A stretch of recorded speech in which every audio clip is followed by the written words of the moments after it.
Bora! Meu nome é Raquel Ferreira e começa agora mais um episódio do podcast Sustentabilidade Brasil, que acontece aqui no pavilhão de Carapina na Serra, no Espírito Santo, daqui pro mundo. E agora, trazendo muita informação e muito conhecimento, eu tenho aqui a presença dele, que é ambientalista, engenheiro agrônomo, sanitário e ambiental, formado pelas Universidades Federais de Minas Gerais e de Viçosa. E além disso, já que você deve estar achando pouquíssima coisa, ele também atua como Relações Institucionais da Estrada de Ferro Vitória Minas e é membro do Comitê do Rio Doce e faz parte do Conselho Diretor do Instituto Terra do fotógrafo Sebastião Salgado. Senhoras e senhores, com vocês, Henrique Lobo. E para esse episódio eu não estou sozinho, eu tenho ele também, que é ambientalista e tem o nome do meu irmão, Pedro Paulo. Que beleza, bem-vindos. Obrigado, alegria estar aqui com vocês. Pô, alegria é minha, alegria é nossa. Eu vi um pouquinho da sua palestra, que eu precisei ficar andando para lá e para cá, Henrique, e eu achei muito interessante. Posso falar você? Lógico. Pode chamar de você? Lógico. Você falando sobre as mudanças do Sol e como impactam no nosso dia a dia, nosso planeta, enfim. Por que isso acontece? De quanto em quanto tempo acontece isso? Esse fenômeno do Sol é um fenômeno que nós chamamos de mínimo solar. O Sol ele tem menos manchas solares, então é um fenômeno que acontece a cada 100 anos. Então quem mora fora dos trópicos, né, acima do trópico de Câncer e abaixo do trópico de Capricórnio, vão ter mais impactados. Né? Em que sentido? No sentido assim, as nevascas vão ser maiores, as chuvas vão ser mais pesadas, né? As secas os verões vão ser mais quentes, como está acontecendo essa semana na Índia, né? Como está acontecendo na Arábia Saudita, essa semana que nós estamos vivendo. Né? Hoje é dia 25 de junho, né, de 2024. Como nós tivemos a enchente, tivemos no Rio Grande do Sul, em Porto Alegre, né, que está abaixo do trópico de Capricórnio. Né? Então, agora quem mora dentro dos trópicos, a gente vai ter as secas prolongadas e as chuvas muito pesadas. As chuvas, quando vierem, vão ser muito torrenciais. Tá? Então isso impacta toda a sociedade. Né? E quando a gente fala bem assim, nossa, parece que choveu nesse período mais do que o ano passado. É tudo por isso também? Tudo por isso também. Então até esperamos que a partir de 2030 isso venha a se normalizar. Uhum. Né? Então é esse fenômeno que nós estamos vivendo e nós estamos chamando então esse fenômeno de mudanças climáticas. E acontece também uma relação, Pedro, que ele falou durante a palestra, uma relação que a gente não descobriu qual ainda, mas com pandemias, com algumas doenças que aparecem. Sim, a gente não sabe qual é o start, né? Por que start esse desenvolvimento de bactérias, de vírus, né? Que causa, que infecta os seres vivos, né? Tanto os homens, tanto o ser humano como os animais, né? Assim, da cadeia alimentar, né? Mas que existe uma relação. Agora, qual é essa relação? Qual que é a pega? Qual que é a liga dessa relação aí? E a gente ainda não tem essa virtude de poder entender isso aí. Pedro, alguma pergunta? Rapaz do céu, tem pergunta pro dia inteiro. Aqui eu estou do lado do mestre. Como você falou, temos até 2025 para terminar esse podcast aqui. Maravilha, olha. Estamos aqui ao lado do mestre. Eu acho que a modéstia, né, dele nos permite até chegar perto de ter condição de fazer boas perguntas. Porque normalmente os palestrantes, as pessoas desse naipe, né, acaba se distanciando muito da proximidade da gente ter contato. Fica no panteão. E o Henrique, além dele ser, vamos chamar, aqui da terra, né, da nossa terrinha, ele ser do Doce, dessa região próxima, ele teve a oportunidade de, ao longo da vida, ir para fora, visitar outros lugares. Então, toda vez que ele vai, ele traz uma coisinha mais nova, tanto para a sua biblioteca particular, como para nós, para distribuir para a gente. Então, a gente, ao longo desses últimos 30 anos, temos vivido junto aí, trabalhando junto na formação dos comitês de bacia, da Lei das Águas, a 9433, né, que a gente custou para fazer ela ser aprovada, né, sofremos tanto lá pelo processo, ninguém acreditava o que era uma lei das águas, é uma lei, um país tem uma lei das águas, que era uma coisa que já era para ser natural, a gente teve que criar uma legislação. Explica pra gente, que é mais leigo no assunto, o que significa ter uma lei para as águas. Então, eu acho assim, você não precisava fazer lei, você não precisa fazer uma lei para você comer. Sim. Você não precisa. Você não precisa, desculpa, fazer uma lei para você ir ao banheiro. Claro. Você não precisa. Mas você precisa fazer uma lei para o modelo de roupa que você precisa vestir. Porque se você andar pelado e o outro vestido, a lei está em conflito. Então, na questão das águas, começou exatamente com esse conflito, né? Você não tinha lei porque você tinha abundância e era um bem público, uma coisa sem muita... ninguém prestava atenção Ninguém nela. ligava. Ninguém Nunca prestava vai atenção. acabar isso aí. E o rio é de todos, eu jogo lá o meu esgoto lá dentro, o outro pega para beber, o outro... Que aquela coisa toda. De repente, não pode ser mais assim, porque apenas 200 anos, os últimos 200 anos, a gente andava a cavalo, né? E hoje a gente anda de carro elétrico, então, de jato. Então a mudança foi muito grande no conjunto todo, Mas no caso das águas, a gente teve que acelerar, porque a iminência do colapso estava batendo na nossa porta com muita facilidade, como já estava batendo em outros países. E aí, de novo, a questão do Henrique. O Henrique teve a oportunidade de trazer para a gente o que estava acontecendo do outro lado do muro. Porque mesmo a gente, como ambientalista, como apaixonado, vivendo tudo, não tinha condição ou não conseguia enxergar o Brasil visto globalmente. A gente conseguia ver o rio da minha aldeia, mas não conseguia ver a aldeia que estava inserido no planeta. Sim. E aí falava, nós temos o problema aqui, mas o problema daqui vai mexer com outro problema de lá. Então esse conflito começou a se precisar de fazer uma série de leis. Fizemos leis do solo, leis do ar, lei de, uso das indústrias, e chegou a vez da água. E fizemos a lei das águas. A lei das águas saiu nacional.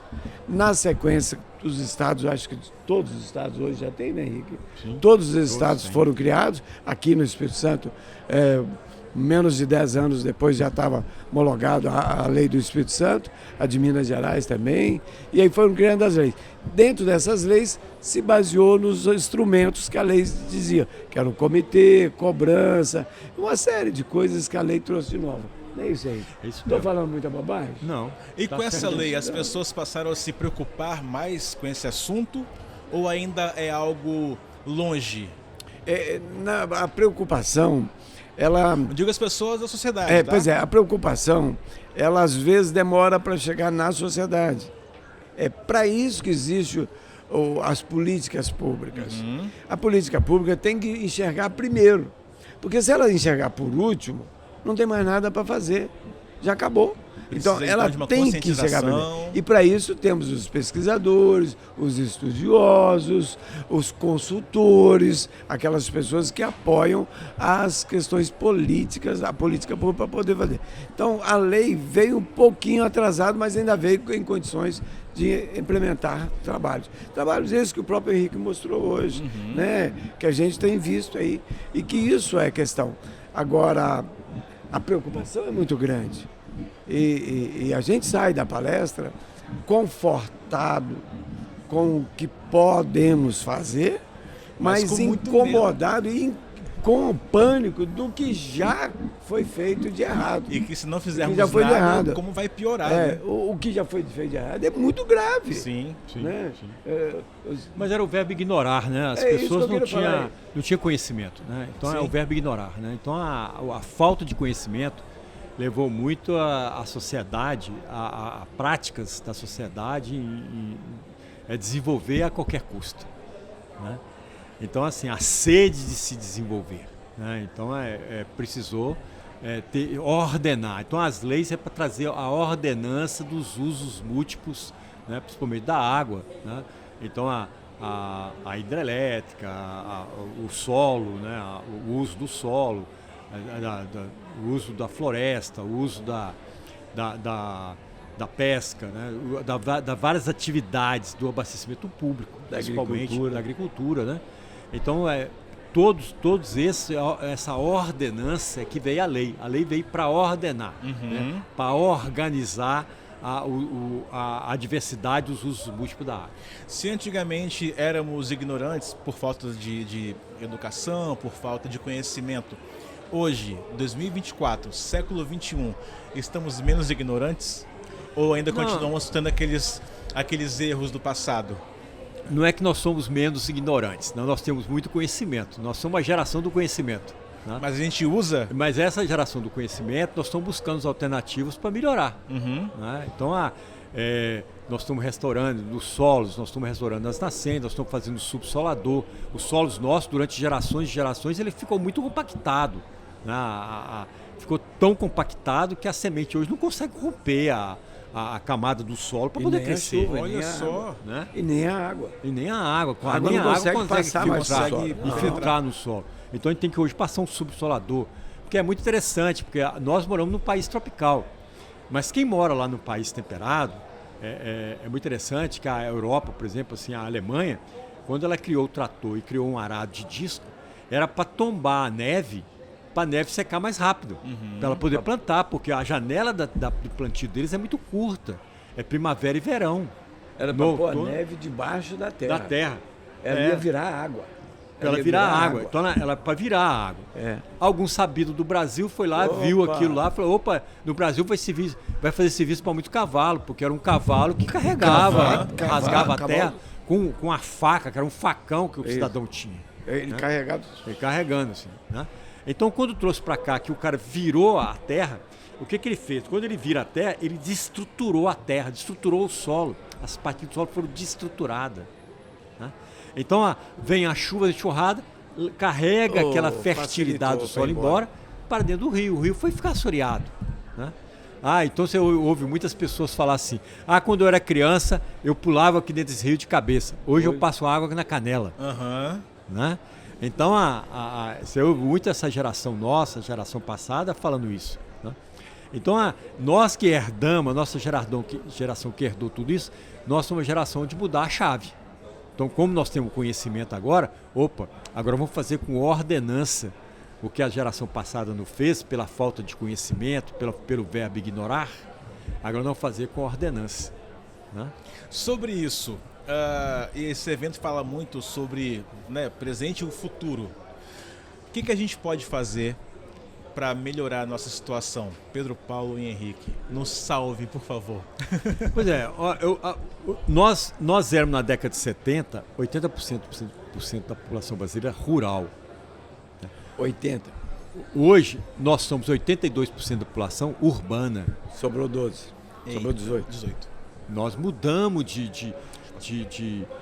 dentro da mesma geração, nós mudamos de moradia. Nós éramos rurais, viramos urbanos. Então nós temos dois aspectos agora. O que a gente pode fazer na zona urbana? Primeiro, a acomodação dos nossos resíduos sólidos, que nós produzimos resíduos sólidos. Né? Porque é muito interessante, porque quando aqui no país tropical, é muito interessante que as pessoas querem fazer a casa deles de costa para o rio. Porque o esgoto e o resíduo sólido dela, o rio vai levar. Mas só que o esgoto sanitário de uma cidade jogado dentro do rio, ele só vai autodepurar 50 quilômetros depois. Se tiver outra cidade no meio do caminho, é mais 50 quilômetros. Entendeu? Então, assim, nós temos que trabalhar com as estações de tratamento de esgoto. É uma situação. Nós temos 130 doenças provenientes das águas do mundo inteiro. Né? Então, nós temos que ter essa percepção. Né? Outra coisa, o resíduo sólido tem que ser guardado em células, nós chamamos de aterros sanitários, aterros controlados. Né? Nós temos que partir para a reciclagem dos nossos resíduos sólidos. Então nós somos da cidade. Quem mora na zona urbana? Nós temos que ter nas casas rurais também as fossas sépticas. Então assim, uma fossa séptica de uma cisterna tem que ter no mínimo 25 metros. Se for menor do que 25 metros, a água da cisterna é contaminada. Então tem que ser 25 metros no mínimo, ou mais de 25 metros. Né? Então a fossa séptica. Outra coisa, restaurar a nascente. Né? Aquela nascente que está ali, que eu vou restaurar 50 metros em volta dela, que é uma técnica que nós usamos, é restaurar 50 metros, plantar árvores naquele pedaço ali e cercar para não ter pisoteio de animal, de gado, principalmente dos gados domésticos, que são o nosso gado leiteiro, o gado de corte. E também os topos de morro, que são as áreas de recarga, onde a água infiltra na montanha. Então, a água, quando chove, que a água infiltra na montanha, a chuva de janeiro, ela vai durar, aquela nascente, ela vai durar até agosto. A lagarta fica 6 meses dentro do solo. A água, quando infiltra na montanha, ela fica 6 meses no solo. Caramba! Então, a chuva de fevereiro, a nascente vai durar até setembro. A chuva de março, a nascente vai durar até outubro. Aí outubro começa a chover de novo. Então existe um equilíbrio dinâmico entre o período seco e o período de chuva. Mas nós temos que ter o entendimento, o conhecimento, que a nossa geração já aprendeu isso, que os topos do morro não é para ser tirado, ele tem que ser guardado. Né? Ali não é lugar de economia, é lugar de guardar, porque a água que vai ser guardada ali vai ser guardada e ser usada para toda aquela propriedade rural ao longo do ano. É isso que nós precisamos aprender. Simples assim. Simples assim. Eu queria dar um exemplo, mas eu queria te pedir a permissão. Vou fazer uma brincadeira, mas não me leve a mal. Por favor. Nós temos aqui 3 pessoas, né? Um careca, Sim. 100% careca. Nós 2 já chegando na idade, mas não estamos ainda careca. Ainda não estamos. Estão bem. Ainda estamos. Vamos imaginar que a gente sai ali fora e pega uma chuva rápida, aquela chuvinha de verão. Pá, deu uma chuva. O que vai acontecer? Abriu o sol. É uma chuvinha de verão, bateu a chuva e abriu o sol. O que vai acontecer com ele, Henrique Lobo? Vai secar Vai rapidinho. trincar aquela careca, não vai?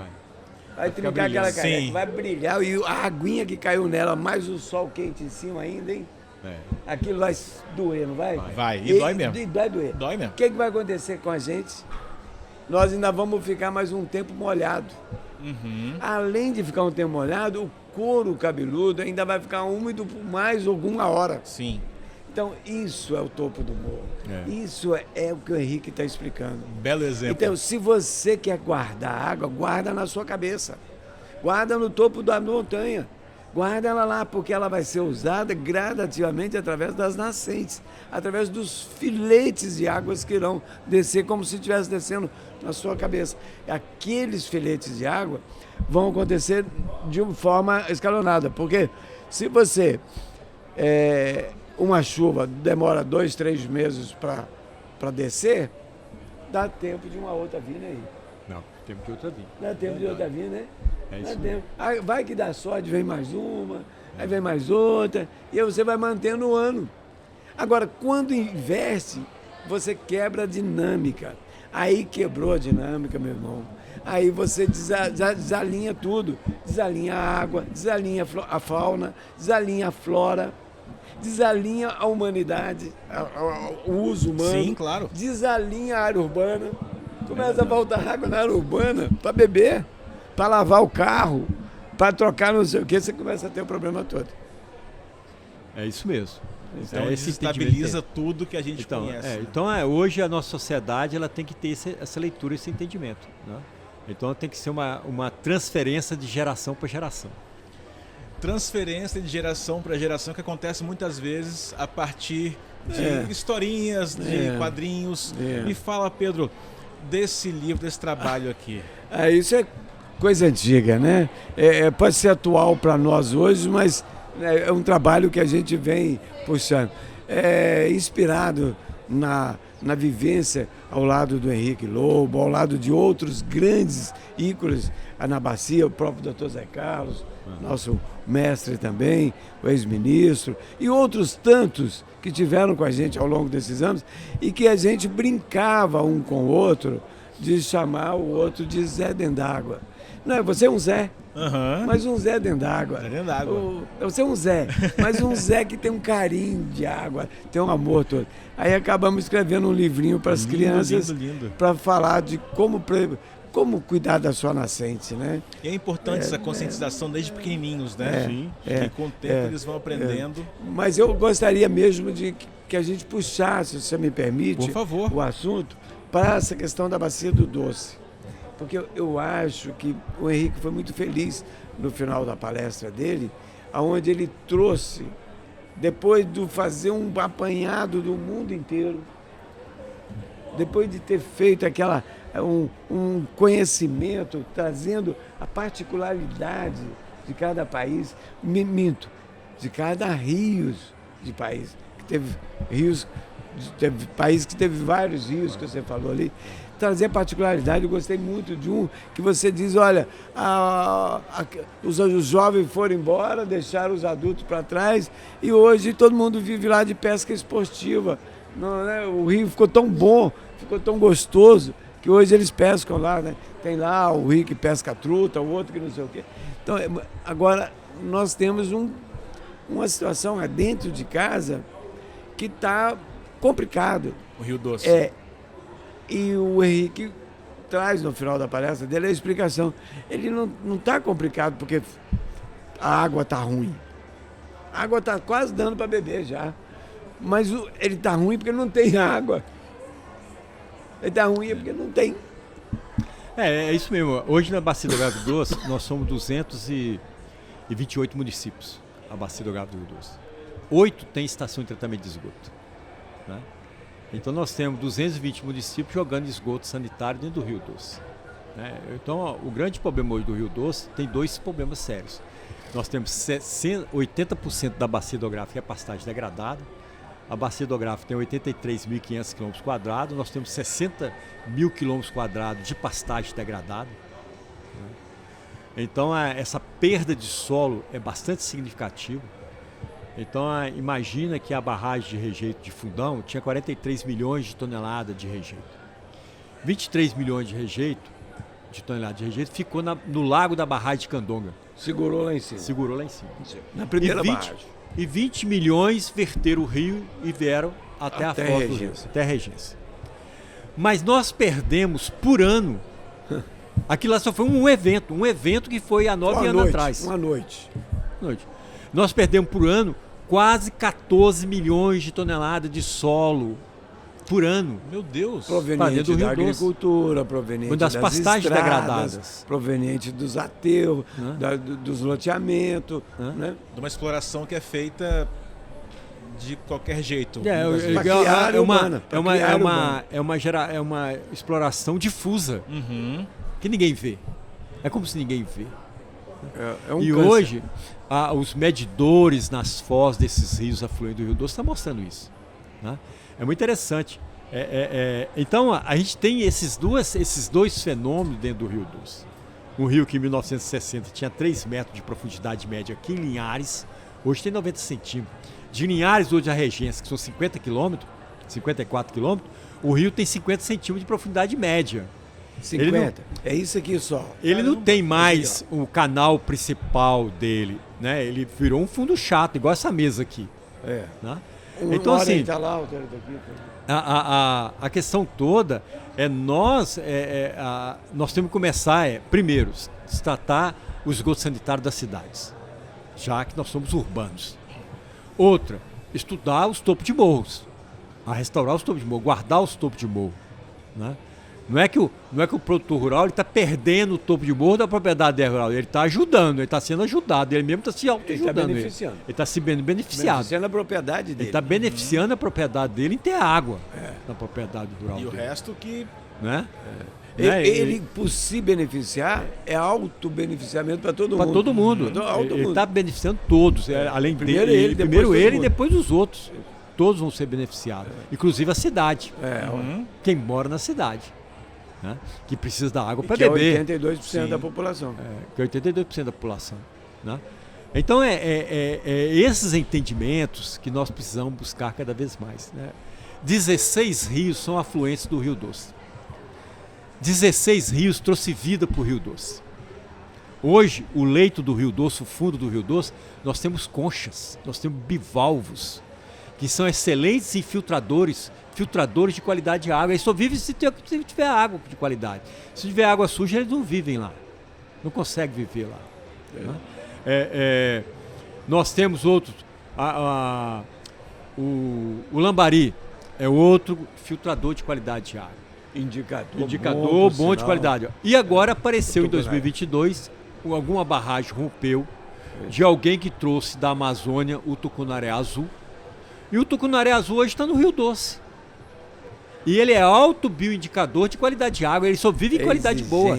Ele é exigente de qualidade de água. Né? E é muito interessante que hoje virou a prática da pesca e solta, né? A coqueluche do pesca e solta virou pesca esportiva. Pesca esportiva, virou o tucunaré azul, que ele é valente para garrente, garrido. Isso. Né?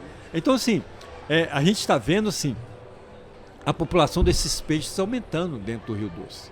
Né? Então, esse entendimento que nós precisamos ter, formar quantidade de água, avolumar a água do rio novamente.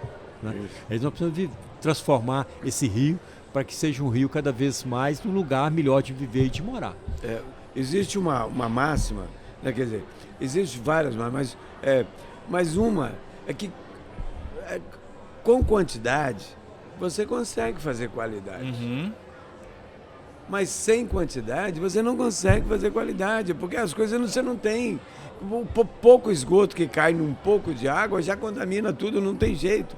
Agora, se você tem quantidade, você consegue ainda amenizar alguns problemas. Sim. Né? E o que eu acho engraçado quando o Henrique fala das conchas, né? Dá uma impressão de que a gente está na beira do mar aqui, né? As conchas do mar. Mas são espécies que vivem no solo, né? No fundo do rio, né? Depositam no fundo do leito rio. do rio. Isso. E que só ficam ali se aquela água que está passando tem qualidade. Boa. Porque se ela começar a passar sem qualidade, aquela colônia morre. Ela deixa de existir. Quer dizer, assim como o tucunaré. Sim. Ele não vai sobreviver. Né? É verdade.